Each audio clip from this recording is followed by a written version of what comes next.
السلام علیکم معزز خواتین و حضرات، اس طرح کی پیاری پیاری ویڈیو دیکھنے کے لیے ہمارے چینل کو سبسکرائب کریں اور بیل کے آئیکن کو دبائیں تاکہ آپ کو ہماری ویڈیو سب سے پہلے ملتی رہے۔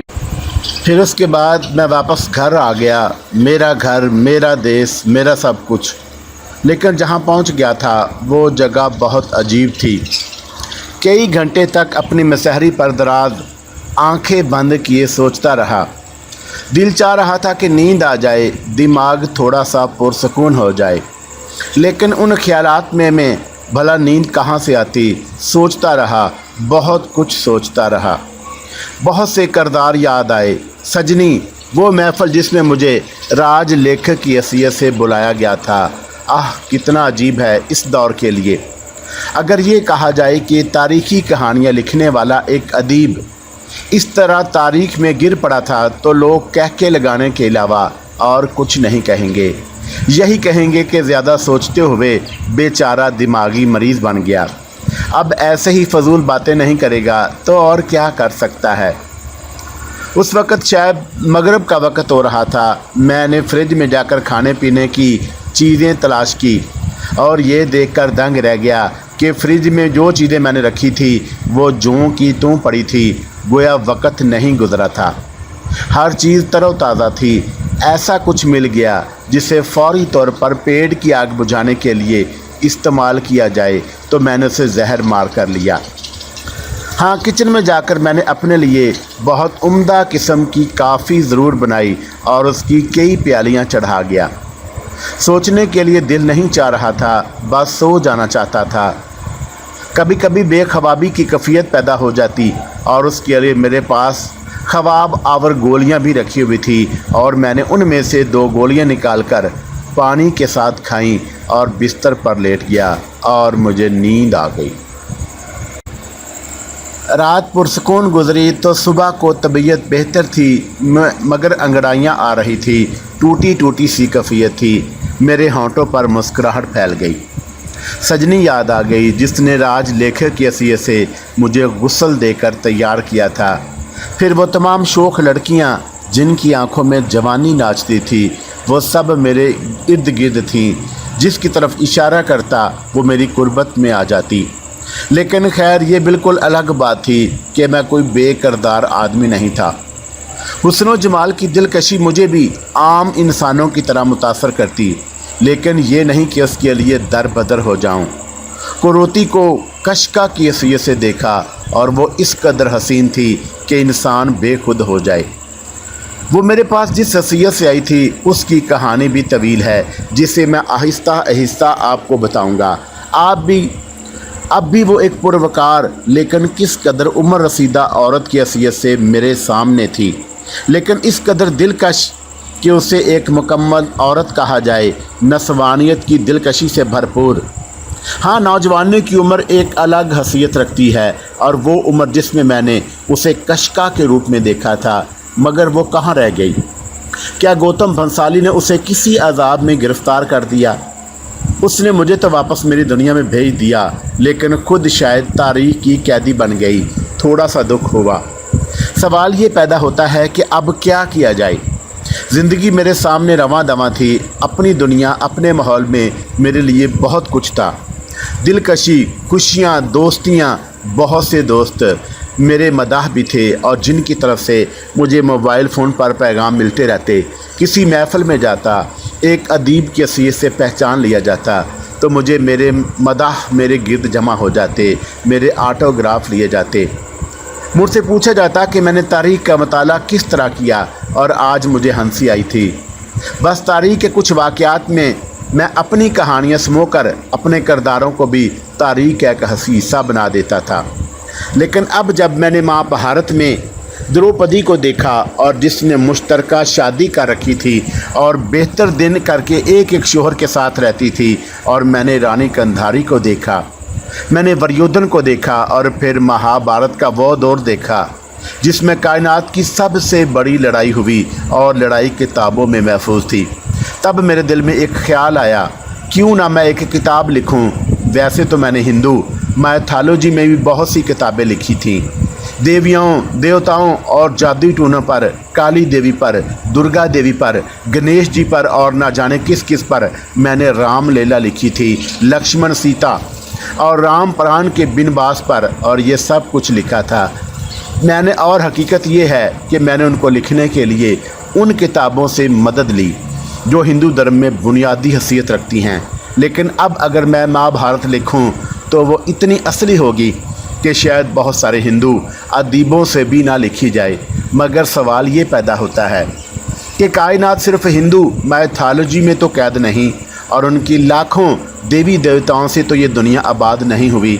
दुनिया भर की तारीख पड़ी है जिसमें बड़े बड़े किरदार हैं। खुद को कोरोती ने भी मुझे बहुत से किरदारों से रोशनास कराया, बल्कि मेरी ज़िंदगी का सबसे अनोखा वक़्त तो वो था जब उसने मुझे अपनी उस रहायशगाह में, उस बड़े कमरे में उन किरदारों से रोशनासी कराई थी। ये तारीख़ में महफूज हैं। क्या ही अजीबोगरीब मंजर था, और वो मेरे जहन से कभी नहीं मिट सकता। एला बारबरोसा, ज़नूबिया, सेफू, Psyche, Helen of Troy, Cleopatra, एक्लस, एवा ब्राउन और ना जाने कौन कौन।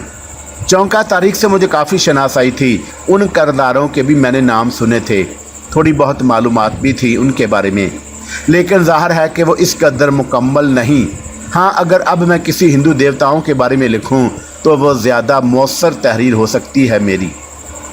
यही तमाम बातें सोचते सोचते मेरे जहन में ख्याल आया कि क्यों ना मैं एक ऐसी किताब लिखूं जो तारीख़ के ज़िंदा जवेद किरदारों पर मुश्तमिल हो। वो किरदार ज़िंदा जवेद जिन्होंने तारीख़ में कोई भी ऐसा काम किया हो जिनसे उनकी एक शख्सियत बन गई हो। और उस वक़्त सोचते सोचते मेरे जहन में उस किताब का नाम भी आया, और मैं उसका नाम रखूँगा ज़िंदा सदियाँ। हाँ, सदियाँ अगर कागज़ पर ज़िंदा हो जाएं और वो इस कदर मुकम्मल हों तो कोई तारीख़दान उनसे इनहराफ ना कर सके, तो ये बहुत बड़ा कारनामा होगा। जितनी जल्दी मुमकिन हो इस किताब का आगाज़ कर दिया जाए। और उसके लिए मैंने ताने बाने बुनने लगा। मैंने सोचा कि जिस माहौल से गुज़र आया हूँ उसमें वापसी तो मुमकिन नहीं, लेकिन वो माहौल और उससे मुंसलिक वाक़यात मेरे जहन में महफूज हैं, और मैंने राजा चित्रबुर्ज से लेकर और भी सब कुछ लिख सकता हूँ।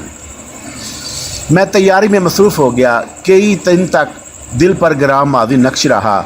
इंसान के अंदर यही खूबी होती है कि वाक़यात कितने ही अजीब हों, आखिरकार वो उनके जाल से निकल आता है। फिर एक दिन बैठे बैठे ख्याल आया कि ज़रा देखूं तो सही करोती अपनी रहायशगाह में वापस आई कि नहीं। मुमकिन है वो आ गई हो।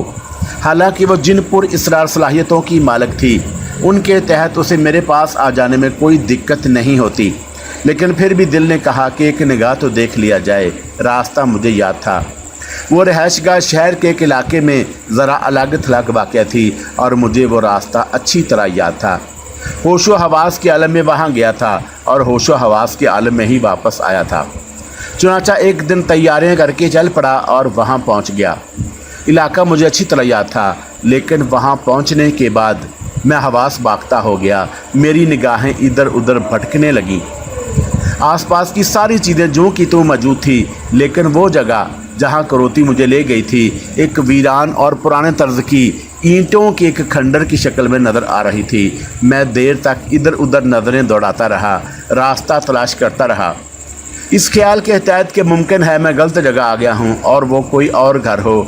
लेकिन आसपास के जो मनाज़र थे वो बता रहे थे कि ये वही जगह है। फिर मुझे एकदम ख्याल आया कि सदियों पुराना माजी जिस तरह मेरी आंखों के सामने आया और मुझे वहाँ जिस तरह के वाक़यात पेश आए, उनके तहत ये मुश्किल नहीं कि ये पुर इसरार अमल हो जाए। अब क्या करूं? बहरहाल मैं भी कहानी नवीस था, हर तरह की कहानियाँ लिख लेता था।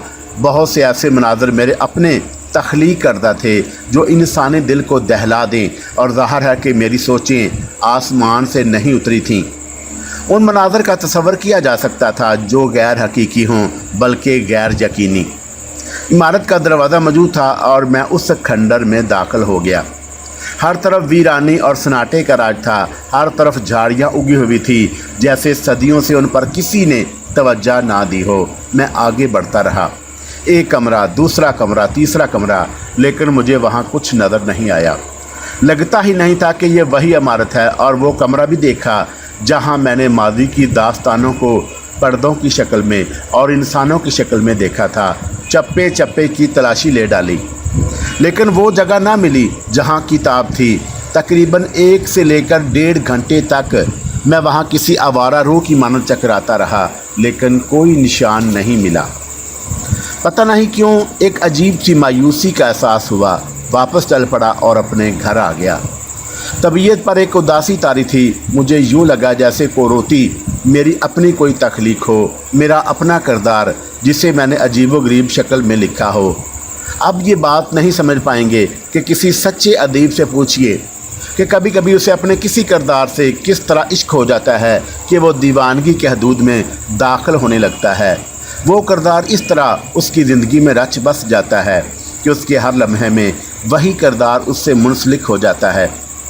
दिल को बहलाने के लिए आज रात मैंने अपनी पसंद के क्लब में जाने का फ़ैसला किया, जो खूबसूरत जगह थी। हालांकि मेरा स्टेटस नहीं था कि उस जैसे क्लब को अफोर्ड कर सकूं, लेकिन एक आध बार कहीं भी जाया जा सकता है। चुनाचा मैं चल पड़ा और थोड़ी देर के बाद पुररौनक क्लब में जा बैठा।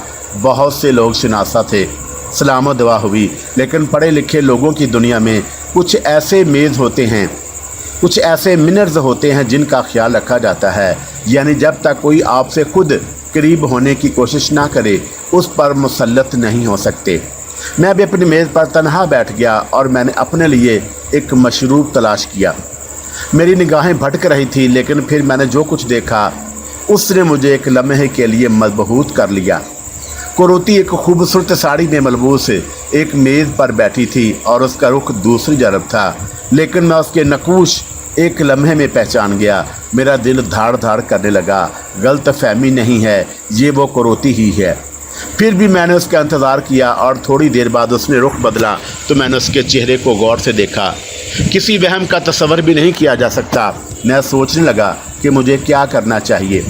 मैं खुद उसके पास जाऊं या इंतज़ार करूं कि वह मुझे देखकर मेरे पास आए, और मेरा थोड़ा सा सब्र करना बेहतर ही हुआ। उसने मुझे देखा और एकदम उसके चेहरे पर एक शनासा मुस्कुराहट फैल गई और उसने मुझे अपनी मेज़ की तरफ आने का इशारा किया। मैं अपनी जगह से उठ गया और उसमें अना का कोई सवाल नहीं था। मैं आहिस्ता चलता हुआ उसके करीब जा बैठा और वो मोहब्बत पाश निगाहों से मुझे देखने लगी। कैसे हो आली? ठीक हूँ, कशका कहूँ या कुरोती? मैंने सवाल किया। कुरोती, उसने कहा और खिलखिलाकर हंस पड़ी और मैं उसकी दिलकशी हंसी में खो गया। कहो कैसे हो? बिल्कुल ठीक। ये बात कहना मुझे कतई गैर हकीकी लगता है कि मैं ठीक हूँ, और उस दिन के बाद से मैं आज तक ठीक नहीं।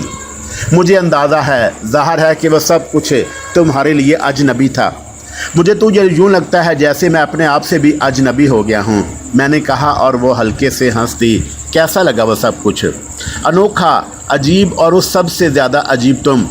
वो लम्हे जब तुम सदियों पहले रक्स करती थी, वो दुनिया की नज़रें तुम पर नछावर हो रही थी। तुम्हारा चेहरा नकाब में था, लेकिन आंखें सितारों की तरह रोशन। और मुझे अपने आप पर काबू ना रहा और मैंने तुम्हारा पीछा किया और हमने सदियों पुराना माहौल देखा। हाँ, बहुत अजीब। वो तो मैंने ख्याल रखा, वरना ये भी हो सकता था कि तुम महाभारत में किसी भी फौज के कोई लड़ाके होते और महाभारत लड़ते। अरे बाप रे, फिर तो मैं तुम्हारा एहसान मद हूँ, क्योंकि मुझे जंगो बजदल से कोई दिलचस्पी नहीं। और वो भी हंसने लगी। फिर मैंने कहा कि एक बात बताओ कि कुरोती। हाँ हाँ, पूछो। तुम कहाँ रह गई थी उस वक्त जब तुमने मुझे बुलंदियों पर पहुँचा दिया? बात असल में ये है कि तुम लाखों साल बाद के इंसान हो, लेकिन मेरा वजूद कशका के सिये से वहाँ था, और कशका अगर अपनी जगह पर ना पहुँचती तो बड़ा अनर्थ हो जाता। और मुझे ये भी खौफ था कि गौतम बंसाली हम दोनों के खिलाफ कोई बहुत बड़ी साजिश करेगा, और उसने ऐसा ही किया। उसने बता दिया कि महाराज को कि राज लेखक नकली है और वह बाद की दुनिया से आया है और तारीख में घुस गया है। महाराज ने उसकी गिरफ्तारी के अहकाम जारी किए और सिपाही राज लेखक को पकड़ कर ले गए। क्या? मैं उछल पड़ा। हाँ, राज लेखक को पकड़ कर ले गए, और वो असली राज लेखक था। ज़ाहिर है कि वह अपने आप को तारीख से जुदा नहीं कर सकता था। जब उसे महाराज के सामने पेश किया गया और महाराज ने उसका इम्तहान लिया, तो उसने ये साबित कर दिया कि वो असली राज लेखक है। गलत खबर देने वाले गौतम बंसाली को सज़ा के तौर पर गिरफ़्तार कर लिया गया। ये सारा काम मुझे करना था, क्योंकि मैं उस तारीख का किरदार थी, और वो किरदार महाराज के सामने आना चाहिए था, वरना बड़ी खराबी पैदा हो जाती और पता नहीं तारीख में क्या तब्दीलियाँ रूनुमा हो जाती। बस गौतम भंसाली कैद हो गया और उसके बाद मैंने कुछ समय इंतज़ार किया, फिर वापस आ गई और मैंने एक गहरी सांस ली और कहा, लेकिन एक बात बताओ मुझे, कुछ अरसा पहले मैंने तुम्हारी उस रहायशगाह का रुख किया जहाँ तुम मुझे ले गई थी, मगर वहाँ वीरान खंडर के सिवा कुछ नहीं। तो ठीक है ना, मकान मकीनों से बनता है और जब उस घर में कोई रहने वाला ही ना था तो उसे खंडर के सिवा और क्या होना चाहिए था। तो वो तुम्हारा घर नहीं था, मेरा ही घर था, उस खंडर की शक्ल में। हाँ, वो खंडर ही था। जब मैं वहाँ थी तो वो आबाद हो गया और मैंने उसे छोड़ा तो खंडर बन गया। और अब मैंने सवाल किया तो वो फिर हंस पड़ी, फिर बोली, अब मैं वही हूँ और वो किताब। मैंने कहा ना कि सब कुछ वही है। उसने जवाब दिया और मैं सोच में डूब गया। थोड़ी देर के बाद मैंने उसे कहा कि कोरोती, वो सब कुछ मेरी ज़िंदगी का सबसे अजीब हिस्सा था। तुमने मुझे जो कुछ दिखाया मैंने उसे तहरीर करने की कोशिश की है। मैं एक किताब लिखना चाहता हूँ जो सदियों पर मुश्तमिल हो और मैंने उसका नाम ज़िंदा सदियाँ रखा है, क्योंकि तुम्हारी आंखों से मैंने वो ज़िंदा सदियाँ देखी हैं। उसने मुस्कुराती हुई निगाहों से मुझे देखा, फिर बोली, मुझे तुम्हारी किताब का नाम बहुत पसंद आया। तुम ये किताब लिखो और जहाँ तक तारीख़ का ताल्लुक़ है, तारीख़ सिर्फ हिंदुस्तान या महाभारत तक ही महदूद नहीं, तारीख़ का ताल्लुक़ तो पूरी कायनात, पूरी दुनिया से है। और जहाँ के बारे में भी तुम लिखना चाहो वहाँ की तारीख़ तुम्हारी निगाहों के सामने आ सकती है। मैं चौंक पड़ा। फिर मैंने कहा कि वो कैसे? अब भी ये सवाल कर रहे हो? मेरी मुरतब की हुई किताब पर तुमने गौर ही नहीं किया। मैंने ना जाने कैसे कैसे ये किताब तरतीब दी और उसमें सदियां सिमटी हुई हैं। गोया अगर हम कहीं और जाना चाहें, हाँ क्यों नहीं, तो फिर मैं तुम्हारे पास आना चाहता हूँ कुरुति। मैं तुम्हारी आंखों से दुनिया देखना चाहता हूँ। मुझे क्या एतराज़ होगा? कुरुति ने कहा। फिर बोली, चलो अब मेरी तरफ से कुछ पियो। तुम मेरी मेज़ पर आए हो, बताओ क्या मंगवाऊँ तुम्हारे लिए? अपनी मेज़ पर एक मशरूब ले रहा था। अब तुम जो चाहो खिला पिला दो। ठीक है, मैं मंगवाती हूँ, कुरुति ने कहा और एक वेटर को इशारा किया। वेटर उसके पास पहुँचा तो उसने कुछ चीज़ों का आर्डर दे दिया। वेटर के जाने के बाद मैं फिर उसी मौजू पर आ गया। बताओ मैं कब आऊँ तुम्हारे पास? मेरा घर तो याद है ना, भला भूल सकता हूँ? तो कल ही आ जाओ। कुरुति, एक सवाल करूँ तुमसे? हाँ क्यों नहीं, हज़ारों सवाल करो। तुम सदियों से जीती हो, क्या खाती पीती हो? वो बेइख्तियार हंस पड़ी, फिर बोली, बड़ा मासूमाना सवाल है। मैंने कब कहा है कि मैं मर चुकी हूँ? मैं ज़िंदा हूँ और ज़िंदा लोग जो कुछ खाते हैं मैं भी वही खाती हूँ। इतनी देर में वेटर ने हमारे सामने चीज़ें लगाने शुरू कर दी, लेकिन उसके हाथों पर नज़र पड़ते ही कुरुति चौंक पड़ी और फिर उसके मुँह से निकला, तुम? और उसके तुम कहने पर मैंने भी गर्दन उठाकर देखा तो वेटर का चेहरा मेरे सामने आ गया और वो कीना तोड़ निगाहों से मुझे घूर रहा था। और ये गौतम भंसाली है। उसने वेटर की वर्दी पहनी हुई थी और वही ये सारी चीज़ें लेकर आया था। तू आज़ाद हो गया कुबड़े। खैर ये बात तो मैं जानती थी कि तू आसानी से मेरा पीछा नहीं छोड़ेगा।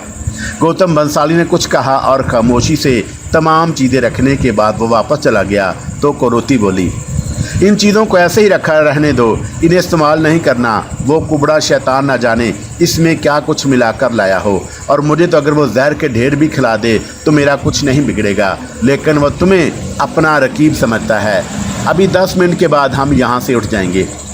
मैं सनसी महसूस किए बगैर नहीं रह सका। काफ़ी देर तक हम वहाँ बैठे रहे और हमने किसी चीज़ को हाथ नहीं लगाया। फिर उसके बाद हम वहाँ से उठ गए, बिल वगैरह वहीं रख दिया। कुरुति के साथ मैं बाहर निकल आया। बाहर एक इंतहाई खूबसूरत कार खड़ी हुई थी। कुरुति उसकी तरफ बढ़ी और बोली, आओ मैं तुम्हें तुम्हारे घर पहुंचा दूं। नहीं कुरुति, मेरे पास अपनी गाड़ी मौजूद है। तो फिर कल किसी वक्त आ जाओ, मैं इंतज़ार करूंगी, उसने कहा और कार की जानब बढ़ गई। मैं उसकी कार को जाते हुए देखता रहा। वो खुद ड्राइवर कर रही थी और मैं हैरानी से देख रहा था। इस औरत की उम्र के बारे में ये नहीं कहा जा सकता कि कितने लाखों साल से की है और उसके क्या मामलात हैं, लेकिन बहरतौर उसका मुझे अंदाज़ा था कि वो तवील उम्र की मालिक है। लेकिन जिस अंदाजे में मेरे सामने थी वो शशदर कर देने वाला था। कुछ देर के बाद मैं अपनी कार स्टार्ट करके वापस अपने घर की जानब चल पड़ा। लेकिन ये रात भी मेरे लिए ख्वाबों की रात थी। सारी रात मैं कुरुति को ख्वाब में देखता रहा और मुझे ख्वाब में भी वही तमाम مناظر نظر آئے۔ رانی شردا کے پاس سے کہانی ختم ہو گئی تھی اور ویسے بھی اس کہانی میں خاصی طوالت تھی۔ میں جاننا چاہتا تھا کہ مہابھارت آخر کس طرح شروع ہوئی۔ دوسرے دن آخر کار میں اس علاقے کا رخ کیا جہاں وہ گھر تھا جو خود بھی تلسم قدے سے کم نہیں، یعنی پہلے میں نے اسے بڑا خوبصورت انداز میں آباد دیکھا اور پھر وہ مجھے ایک کھنڈر کی شکل میں نظر آیا، اور اب دیکھیں وہاں کیا ہوتا ہے۔ لیکن جب میں اس علاقے میں پہنچا تو دور ہی سے میں نے اس گھر کو پھر پہلے جیسی شکل میں دیکھا اور آنکھیں بند کر کے گردن جھٹکی۔ در حقیقت تاریخ کا یہ تلسم میرے لیے بڑا حیران کن تھا۔ کروتی میرا انتظار کر رہی تھی اور اس نے میرے لیے بڑی عمدہ قسم کی چیزیں تیار کی تھی، جسے اس نے بڑے جدید انداز میں ایک میز پر لگایا اور بولی، آؤ، بہت عرصے کے بعد نہ جانے کتنے عرصے کے بعد میں نے کسی کے لیے اتنے تن من دھن سے کھانا پکایا ہے۔ تمہیں میرے ساتھ کھانا کھانے میں اعتراض تو نہیں؟ نہیں، میں نے جواب دیا، اور میں کتاب کے ذریعے اور کچھ معلوم کرنے کا متمنی تھا۔ لیکن کروتی نے کہا، آج ہم کافی وقت ساتھ گزاریں گے۔ تمہارے بارے میں میرا اندازہ ہے کہ تم ایک آزاد فطرت کے انسان ہو اور تم پر کوئی پابندی نہیں۔ ہاں کروتی، میں تمہیں بتا چکا ہوں، ایک تنہا زندگی گزار رہا ہوں اور اس میں کوئی ایسی چیز نہیں جو کسی طرح سے پابندی کی حامل ہو۔ لیکن ہماری کہانی ادھوری رہ گئی۔ کوروں اور پانڈووں کے اس دور کے بعد کہانی میں ایک نمایاں تبدیلی ہو گئی۔ ہاں میں جانتی ہوں، میں تمہیں اس کے بارے میں بتاؤں اگر تمہاری اجازت ہو تو۔ ہاں، زندہ صدیاں ایسے ہی تو نہیں تکمیل تک پہنچ جائے گی۔ وہ سوچ میں ڈوب گئی اور پھر اس نے کہا، میں نے تمہیں بتایا تھا نا کہ پانڈو کوروں کی چالاکی سے آخری بازی بھی ہار گئے، لیکن پھر جلا وطنی کے یہ 12 سال پورے کرنے کے بعد پانڈو دکن کے قریب ملک وائن میں آئے اور یہاں انتہائی گمنامی کی حالت میں زندگی بسر کرنے لگے۔ وریودھن نے ان کا کھوج لگانے کی بہت کوشش کی، لیکن اسے کہیں سے ان کا سراغ نہ ملا۔ پھر جب جلا وطنی کی ساری شرائط پوری ہو گئی تو پانڈووں نے سری کرشن کو اپنا ایلچی بنا کر وریودھن کے دربار میں بھیجا اور اپنے ملک کی واپسی کا مطالبہ کیا۔ وریودھن نے اس مطالبے کو رد کر دیا، جس کا نتیجہ یہ ہوا کہ باہمی جنگ سے فیصلہ کرنے کی ٹھان گئی۔ دونوں فریقوں نے اپنی اپنی فوجوں کو سامان جنگ سے پوری طرح آراستہ کیا اور تھانسر کے قریب کور کھیت کے میدان میں صفے آرا ہو گئے۔ یہ عظیم الشان مارکا جنگ کل جگ کے شروع کے دور میں برپا ہوا۔ دونوں لشکر بری طرح ایک دوسرے پر حملہ آور ہوئے اور 18 روز تک یہ جنگ جاری رہی۔ اس طرح سے دونوں طرف کے لشکریوں کو فیصلہ کرنا مشکل ہو گیا کہ کون سی فوجیں کس کی ہے، چونکہ مکار اور غداری کا انجام ہمیشہ ذلت اور رسوائی ہوتا ہے۔ اس لیے وریودھن اس جنگ میں مارا گیا اور اس کے لشکر بھی موت کے گھاٹ اتار دیے گئے۔ ہندوؤں کے اعتقاد کے مطابق اس جنگ میں کورموں کی طرف سے شامل ہونے والا لشکر 11 کشون اور پانڈووں کا لشکر 7 کشون پر مشتمل تھا۔ کشون کی تفصیل یوں ہے کہ ایک کشون 21,672 ہاتھی سواروں، اتنے ہی اونٹ سواروں، 65,1400 گھوڑے سواروں اور 1,09,450 پیدل سپاہیوں پر مشتمل ہوتا ہے۔ لیکن سب سے زیادہ عجیب بات یہ کہ سپاہیوں کی اس قدر بھاری تعداد سے صرف 12 آدمی زندہ بچے، 4 کورموں کے لشکر میں سے، جن کے نام یہ ہیں: ایک برہمن کرپا جو تحریر کا ماہر تھا، درون نامی ایک عالم کا بیٹا اشوتھا جو خود بھی بہت قابل انسان تھا، نمبر 3 کرت برما جو یا 2 خاندانوں سے تعلق رکھتا تھا، وریودھن کے باپ کا نام سنجی نامی رتھ بان، اور اس طرح باقی 8 آدمی پانڈووں کے لشکر میں سے بچے تھے۔ 5 پانڈو بھائی سانک نامی یا 2 خاندان کا ایک شخص وریودھن کا سوتیلا بھائی، اور 8ویں سری کرشن جو اپنی شہرت کی وجہ سے بڑے عالم تصور کیے جاتے تھے۔ ایک منٹ کروتی، میں نے ہاتھ اٹھا کر کہا اور وہ چونک کر میری صورت دیکھنے لگی تو میں نے کہا، سری کرشن کے بارے میں تھوڑی سی تفصیل جاننا چاہتا ہوں۔ ہاں، سری کرشن شہر متھرا میں پیدا ہوئے اور ان کے بارے میں مختلف خیالات آج تک پائے جاتے ہیں۔ بعض لوگ انہیں دنیا بھر کے تمام فریبیوں کا سردار مانتے ہیں، بعض ان کے دیوتا ہونے کے قائل ہیں۔ बेशुमार लोग उन्हें खुदा का अवतार समझकर उनकी परस्तश करते हैं। श्री कृष्ण की विलादत और परवरिश का किस्सा इस तरह है कि मथुरा के राजा किशन को नजूमी ने यह बताया कि उसकी मौत कृष्ण के हाथों वाक़या होगी। राजा ने यह सुनकर हुक्म दे दिया कि इस लड़के को पैदा होते ही कत्ल कर दिया जाए, लेकिन श्री कृष्ण बच गए। पैदाइश से लेकर 11 साल की उम्र तक वो नंद नामी एक शख्स के घर में परवरिश पाते रहे जो गोकुल का कार रहने वाला था। आखिरकार उन्होंने यादों के ज़रिए राजा कंसल को कत्ल किया और उसके बाप राजा औगरसीन को तख्त पर बिठाया, लेकिन औगरसीन की हुकूमत बराए नाम थी। हकीकी इक़्तिदार श्री कृष्ण के हाथों में था। श्री कृष्ण के जादुई अमलियात और तिलस्मी शोबदों की वजह से लोग उनके खुदा होने पर ईमान ले आए। बहुत से लोग इस अकीदे के मुताबिक उनकी परस्तश करने लगे। श्री कृष्ण ने अपनी ज़िंदगी के इब्तदाई 32 साल बहुत ऐशो इशरत में गुजारे, जिनके किस्से बड़े मशहूर हैं। यानी जमुना किनारे गोपियाँ, मक्खन वगैरह। जब ऐशो इशरत के 32 साल गुजर गए तो दूसरे राजाओं ने श्री कृष्ण को तबाह करने की तजवीज़ सोची। बहार और पटना के राजा जरा सिंह ने एक तरफ से मथुरा पर हमला किया और दूसरी तरफ से राजा कालियोन ने हमला कर दिया। ये राजा कालियोन अरब का रहने वाला था। बहरहाल श्री कृष्ण इन दोनों राजाओं के हमले की ताब न ला सके और मथुरा से फरार होकर द्वारका चले गए, जो अहमदाबाद गुजरात से काफ़ी फासले पर दरियाए शोर के किनारे आबाद है। द्वारका के किले में पनाह गज़ीन हुए श्री कृष्ण ने 78 साल द्वारका के आसपास के इलाकों में गुजारे। इस तमाम अरसे में वो दुश्मनों से बचने की कोशिशें करते रहे, लेकिन वो कोशिश बेसूद साबित हुई। आखिर 125 साल की उम्र में दुर्योधन की माँ रानी कंधारी की बददुआ से बहुत बुरी तरह इस दुनिया से चल बसे। हिंदुस्तान के बाद लोगों का ख्याल है कि श्री कृष्ण को मौत नहीं आई, बल्कि उन्होंने बेहालते ज़िंदगी रोपोशी इख्तियार की है और हमेशा हमेशा ज़िंदा रहेंगे। रानी कंधारी का जिक्र आप कर चुकी हैं करोती, और उस बददुआ का क्या किस्सा है, बहुत ही अजीबोगरीब। कहा जाता है कि जब रानी कंधारी की ज़चगी का ज़माना करीब आया तो एक दिन उसने सोचा कि जब ये लड़का दुर्योधन पैदा होगा तो उसका बाप अंधा होने की वजह से उसको देख नहीं सकेगा। बेहतर यही है कि मैं उसे अपने शोहर की रफ़ाकत का पूरा ख्याल रखूं और आश्तर की तरह लड़के को देखने से बाज रहूं।